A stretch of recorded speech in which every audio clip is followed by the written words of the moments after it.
It's back!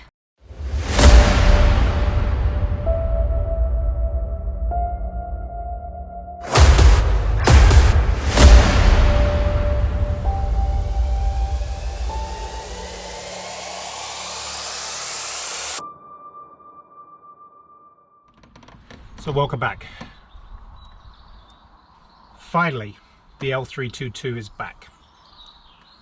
Story is long, laborious, probably litigious in some places. So I'll briefly talk you through what has happened. I did a video when I was here back on the 19th of February talking about the compressor needing to be fixed. So time being of the essence, I decided I was going to take it to my local Land Rover independent garage, which is called Richmond Land Rover Specialists. No affiliation to Land Rover whatsoever. Now, the two times I've been there before, my experience has been good. No complaints.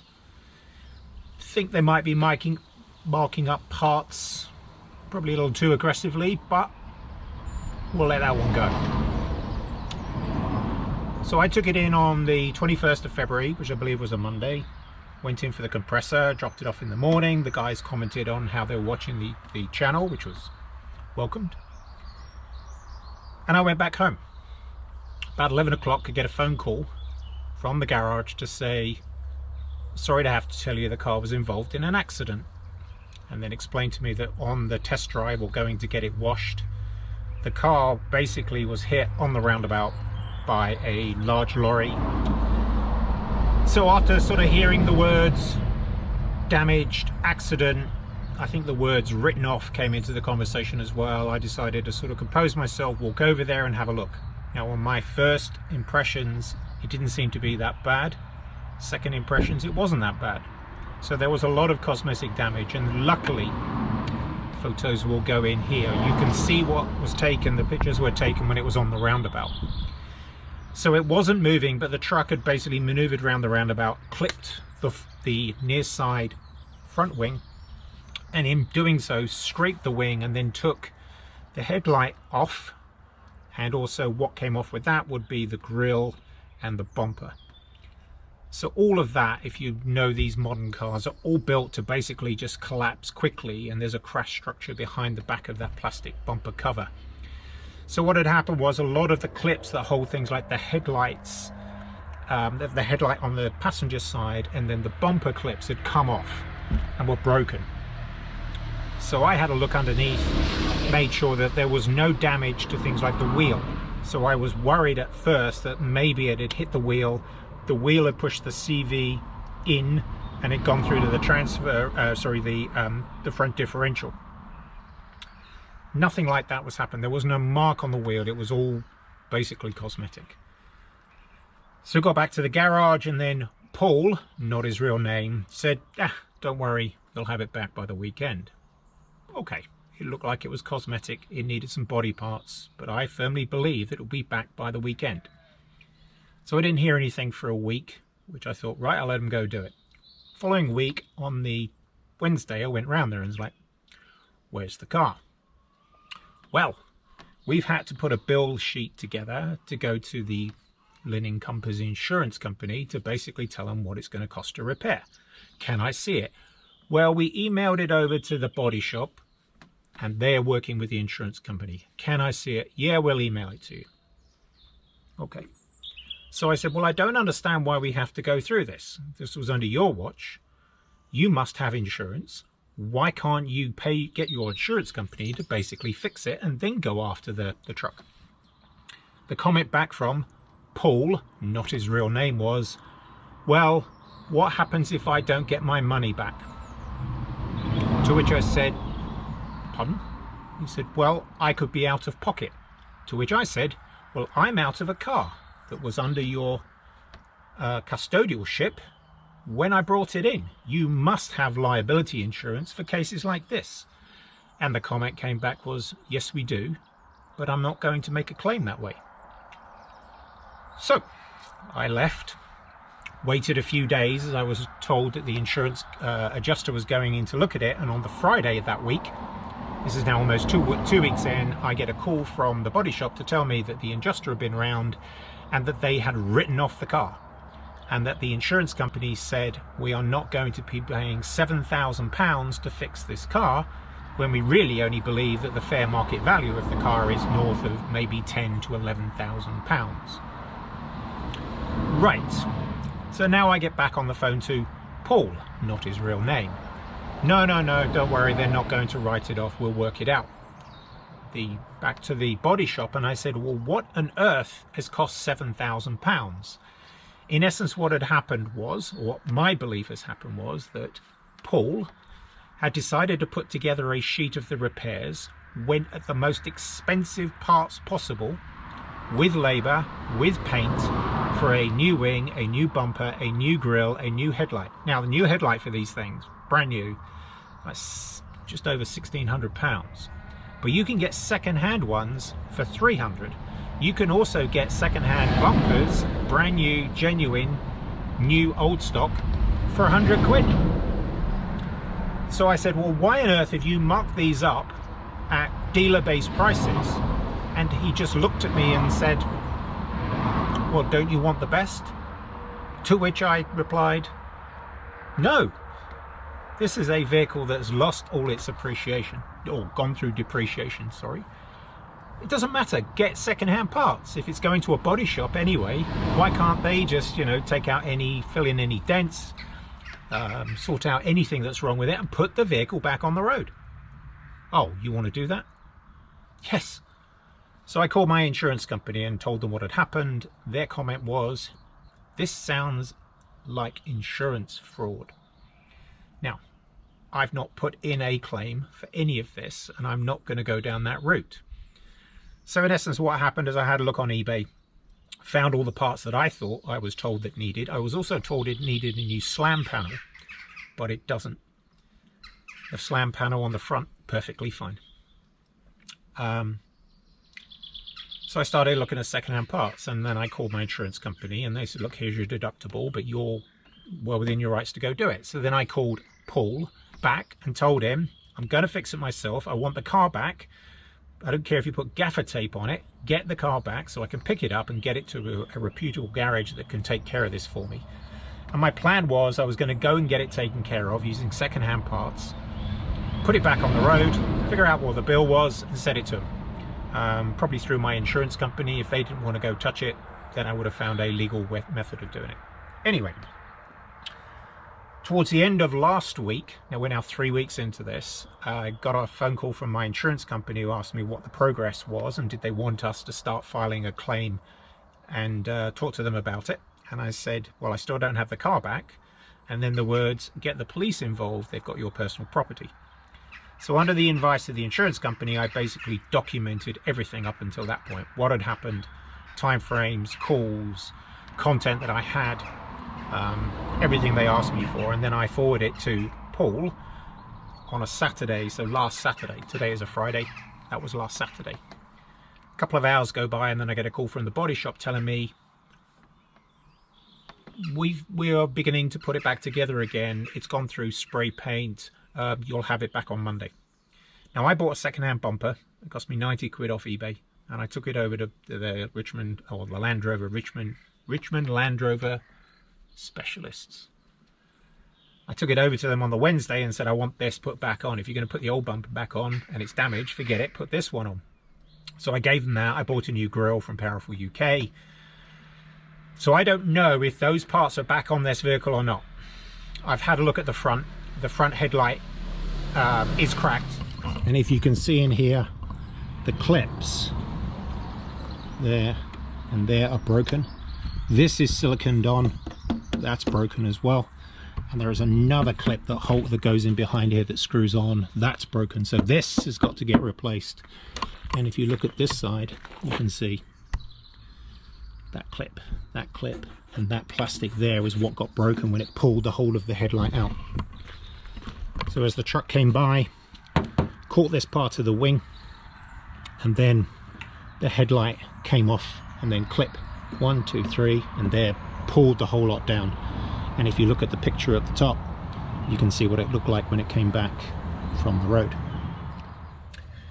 So Monday I get a call from the body shop, a really nice guy called Elias, and out of this entire experience, I think he was the middleman in this. He called me 7:30 Monday night, just said, we're just finishing it off, we're giving it a clean, you want to come get it? So the wife and I toodled over to Perivale, picked up the car, drove it home. Now it was dark. Following morning I had a look at it and it looks like it's okay, it's repaired. Comments down below what you think has happened. Personally, I think somebody was on the fiddle. Personally, I believe somebody thought they could take an insurance company for a ride and make a profit on the, my unfortunate accident, even though it wasn't my accident. But I'm not 100% sure what's been going on. Somebody was up to no good. Now, bold statement, no real proof, and whether they're watching this or not, I don't really care. I will say this, that I think they have been the most dishonest garage I think I've ever worked with in my life. Now up to this point I'd had no problems with them, but clearly when you have a situation like this, you want to see what the garage does. They just weren't interested in trying to work with me. They wouldn't call me back when he said he was going to call me back. They wouldn't email me things when I asked them. I had to go over there, and he even had the audacity at one point to say to me, have you calmed down now? So let's bring this to a close. I can safely say that I will never ever walk into Richmond Land Rover specialists ever again. I will not recommend them to anybody, and in fact one of my subscribers was there the day this happened. I'm sorry I can't remember your name, but this is what's happened to me. The day that you and I stood there talking over the L322, that day was 4 weeks ago. What they put me through was totally unnecessary. So just be aware that that's what's happened to me.